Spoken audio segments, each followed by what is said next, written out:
Ever, the VA Augusta healthcare system is accepting involuntary psychiatric admissions. Leaders say this is a pivotal move to helping our veterans by removing the barriers to help people experiencing an immediate crisis. Your Audrey Dickherber is on your side with how this will benefit our local veterans.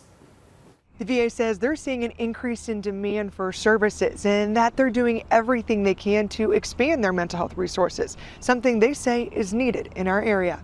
Reaching more veterans. They know where you're coming from versus the civilian world. So, that's why I always feel like it's better to vent out to somebody else that's been through the same situation you've been through.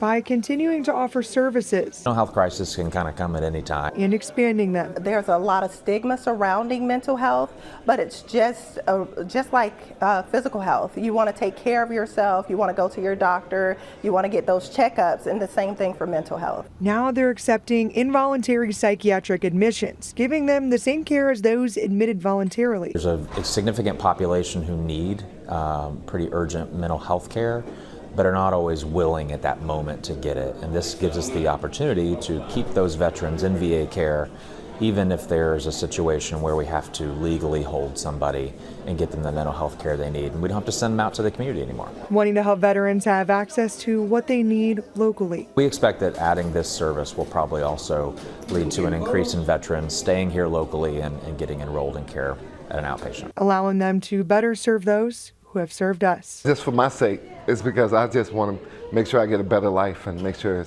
I can understand people better versus just getting out of the military, because it's a whole different ballpark between the civilian world and the military world. And here, it kind of like bridges that gap of the veterans and the civilians. So, and at least we can go back out to the civilian world much calmer and cooler. So. And we asked how it's easiest to get access to these resources. Well, we have all those answers for you on WRDW.com. In Augusta, Audrey Dickherber on your side. We also know that VA Augusta is working to open a new state-of-the-art inpatient mental health unit. We're told there is no opening date set for right now, but it will be this year if everything goes according to plan.